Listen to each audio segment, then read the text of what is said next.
YouTube! Welcome back to our channel, everybody. Before we get started, make sure you hit that subscribe button and turn on the post notifications so you can be notified whenever we post. Okay. So today we are doing a story time on how our puppy Royce got attacked when he was 2 months old. On the day he turned 2 months old. So let's just hop right into it. So this happened in September of 2020. I do hair as like a side job, and this was on a Saturday. Thursday. This was on a Thursday, y'all. So this is on a Thursday. I was we live in the Harper Woods area, and I was gonna drive to Lansing, which is about an hour 20 away from us. So I had a hair appointment at noon, and I wanted to be out of the house by 10, to drive with plenty of time. And so I decided, let me just take Royce outside one time before I go so Jeff can get extra sleep. Now, when Royce was a puppy, we didn't take him out with a leash. He's still a super duper good puppy, but we just trusted him. Like, he would literally go to the same area every single time. And he was little, so he couldn't really move fast enough to like hurt himself or get away from us, like, right. You know what I'm saying? He was real small at the time, so we kind of, like, we would take him on potty breaks, but we never even brought a leash sometimes, you know what I'm saying? So I for sure took him out maybe with a leash twice, because at this point we were leash training him and he didn't like it. Yeah. So I was like, if he's just going to go in and out, let me not even take it. And he was little enough for me to just pick him up and grab him. Now he's big and I can't do that. But so I took him out without a leash, and while I was out in the courtyard, there were 2 other smaller dogs. Now, there are a lot of dogs in our area, and this particular dog owner has 3 dogs that we know of, and she has 2 little dogs. They're Chihuahuas.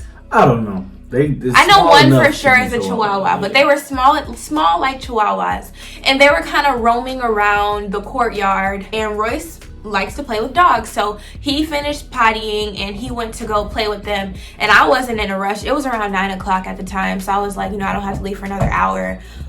He can play, and we always let him play with other dogs, so we just kind of let him roam. So this was like her first time seeing the big dog, I think. Yeah, because he had told me stories about the dog. So I had already seen this dog multiple times, and I was aware that this dog just wasn't super friendly. She's gonna get into her, she's going to that point, but I'm just saying, like, so this was, like she said, at the beginning of leash training, so I did a lot of the training with him, so I was the one trying to make him stay on the leash. He would fight against me and stuff like that, but I was getting him used to that, and I had also seen that dog before, so I was more aware of it, but I was still in the bed at this time. And the stories that he had told me about the dogs were mainly about the owner. Like, the owner was funny. It wasn't like, oh, they got a big pit bull. So I wasn't thinking nothing of it. So he's outside playing with the 2 little dogs, and the 2 little dogs start to, okay, if you hear it, Royce is in the background. Yeah, so Royce is playing with the little dogs, and the little dogs were done playing with him. So they started walking back over there to their owner. And their owner had their pit bull on a leash. Now, usually they have their... Stop. What? You're not going outside right now, fat boy. Yeah. Give us a couple minutes. So, usually they say that they have their dog in a harness. But this particular day, they just had her in a collar. And you have more control over the dog when it's in a harness than a collar, because you're pulling by the body than the neck. And this day, she had her dog on her collar. So the other dogs were walking toward that dog, and Royce just followed. I didn't think anything of it. I was just slowly walking behind him, like, oh, let him play for a couple seconds, and then we can go inside. Now, this is when things escalated. So he walked over to the dog. Now, I don't know what's going on in my head, because the owner is clearly using all of her force to pull her dog away. And her reaction, like, her initial instinct wasn't to tell me to grab Royce. Her instinct was to grab her dog and get her dog away from us. She was kind of already in panic mode, just because, like, noticing. Because, like I said, okay, they've seen Royce as a tiny puppy before. Everybody in the neighborhood loved him because he was a baby, you know what I mean? So everybody knows about Royce. And she knows that I know about the dog, the pit bull, you know what I mean? So I guess she was under the assumption that she should have known as well. But also, you know, I'm doing my part in keeping my dog away. I'm not necessarily thinking to tell you to keep yours away. You know what I mean? So that's what she explained after the fact. Okay. And just logically thinking, like watching her do that, it didn't click in my head that she was trying to get her dog away, because like she was clearly like, you know, doing that. And so she didn't say anything to me. It was all, I guess her fight or flight response is just silence. I mean, so so she didn't say anything. Royce, you know, started sniffing. And now the other pit bull is good around its siblings, like its other dogs. So the other dogs could like roam around the pit bull and not get attacked. But Royce roamed up under the pit bull, and the pit bull just like grabbed. Now, originally I thought the pit bull just grabbed Royce's neck. At this point, I'm panicking. I'm screaming. This was at 9 a.m. I'm screaming like, oh my gosh, help. So I try to grab Royce. I try to like push the dog. I don't know. I try everything. And the neighbors hear me screaming, and the neighbor brings out a bat. Now, my instinct isn't strength, okay? I think I used the bat. I know I hit the dog, but I don't think I did any damage. And I've been told when a pit bull has their, hey, stop. Be quiet. And people have told me when a pit bull has their jaw, they got the strongest jaws in the land. It's jaw lock so, or something. They lock down. It's almost impossible to get them to loosen. So let's pause right there to go back to my end of the story. So she say, you know, Royce walk up under the dog, and he gets grabbed up, and then the screams begin. It just so happened that simultaneously while that was happening, I was looking in my drawer for some shorts. I'm like, you know what, let me just go ahead and get up. So I'm putting shorts on, and the courtyard is on the opposite end of our apartment from the bedroom. So I'm like, dang, somebody loud. It's louder than the kids normally be screaming, you know, because I hear screaming all the time. So I'm like, dang, let me go check this out. So I walk in the living room to look out the window, and I see Nyla over the pit bull. I don't see Royce, but it don't take long to figure out what's going on. I sprint back to the room, grab some shorts. I had them on backwards. They was too big, falling off, you know, and stuff like that. Run out the door, no keys, no shoes, no shirt, no socks. Run out the door. Now, my instinct somehow was to grab a newspaper to wedge the door because I didn't have keys. I didn't think about none of this, but it is happening so fast. Grab the newspaper, wedge the door, run over to help. I saw a bat on the ground. I don't know nothing that happened though, you know what I'm saying? And I just used my thumb to press down on the neck of the pit bull, and the dog let go. Nyla picked up Royce, took off running. Man, but before like he got there, the owner is literally on the ground, hands in the pit bull's mouth, trying to pry her mouth open. And Royce is just like crying, and he was crying at one point, and he just stopped making noise. So I'm like, oh my god, like we had him for 3 weeks. We went on 2 vacations, so we had him for 2 weeks. Yep. And I was so scared. I was like, oh my gosh, he died. We just got him. He's a puppy. Oh my gosh. Like, everything was going through my head. I'm screaming, like, somebody get out here, help. And I was thankful that he heard me, but the owner had got the pit bull's jaw unlocked. But when I went to grab Royce, I slipped, and the pit bull like bit my hand. I can't even remember what hand it was, but the pit bull like bit my hand. And then she re-attacked Roy, so... And she started shaking a little bit. And she started shaking, so I was like, I can't touch. The owner was like, don't touch until I have my, her jaw open. So I'm up here, I'm like helpless, I'm just screaming. Jeff comes, puts his hands on her, 2 little fingers, and then the pit bull is just like, done. So I pick up Royce, I run, I fall. Man, I'm so sorry to my baby because I fell, and he like... It was like a slip and fall, so I got scratched up all on this arm, blood all over my I had a pink jacket on that day. I had blood all over my jacket and my shoes. I ran straight to the car. I pulled off. I didn't even know Jeff was running behind me. He had to run after the car. I pulled off. I'm up here crying. Royce is just in tears. Like, Royce is like... It was louder than that. Yeah, and I didn't see any of his wounds. Like, I didn't even see the blood. I didn't see where the blood was coming from. I just saw blood on my shirt. And the lady was like, there was so much blood. And I'm like, I didn't see anything. And then Jeff hopped in the back seat of the car when he finally caught up to us. And then he was, because Royce just wanted to be held, but it was painful. And Jeff saw the wounds. I'm glad I didn't see it because I would have lost it. She still lost it. She was like, you know, in the process of losing it while she's driving to the vet. It's only a mile away. But look, this is our first time taking him to the vet. He was too young to go to the vet. So we didn't know where it was. He wasn't registered in nobody's system. We didn't know about no emergency room for dogs. And mind you, this is during COVID. We pull up to the vet, no mask. He could pull up, no mask, no shirt, no shoes, pants on backwards, I walk in straight in the door. They're like, "Excuse me, sir, you cannot be in here." I said, "Come get my dog." They said, "You have to get out." I said, "It's 3 holes in my dog's chest. Come and get my dog." So they ran over there, got the dog out of my hands, and I left out. We sat there for a few minutes. They're like, "This is not an emergency room, but we'll do what we can." You know, I don't know how long. It was like 40 minutes or something we were sitting out there. I don't even think it was that long. I honestly think it was like 20 minutes because they were like, we need to do this is like what the state is. We gave him pain medicine so we can look further. We'll call you. We might have to keep him overnight, but we'll definitely give you a call by 1 o'clock. Mind you, this is at 9 o'clock is when I went outside. By 9:15, we're at the vet. So that's the time span of how quick all of this happened. And I'm just like in shock. I'm traumatized. I'm on FaceTime with my sister. I just text my family like, "Hey, Roy just got attacked. Keep him in your prayers," type thing. My sister FaceTimes me immediately and I just break down. And then we park while filling out the paperwork because this is his first time at the vet.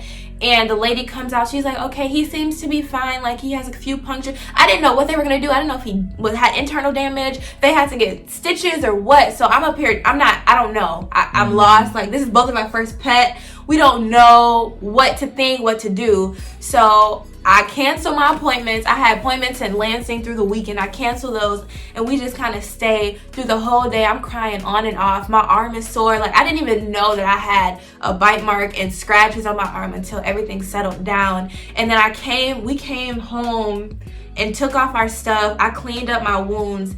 And then that's like when I was really traumatized because I saw the blood on my jacket and I was just like, you know, she kept on crying off and on for the rest of the day. Yeah, I couldn't stop crying. Jeff just took all my stuff and cleaned my shoe for me, gave me a new jacket, a new shirt. We went over to the people and she was crying. She was like, "I'm so sorry."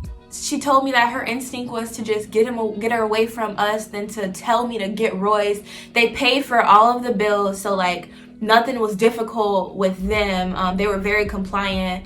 And I don't think anything bad about pits, guys. Like, I'm not a person that's preaching pits are vicious because my uncle has beautiful, friendly pit bulls and we love them. And Royce loves them, which is probably why he thought it was so okay to go over to that pit. And why you thought it was And why I thought it was okay too. And I'm still not scared of pits, but that pit over there, I'm going to show you guys a video because we went on a walk and that pit was growling at us.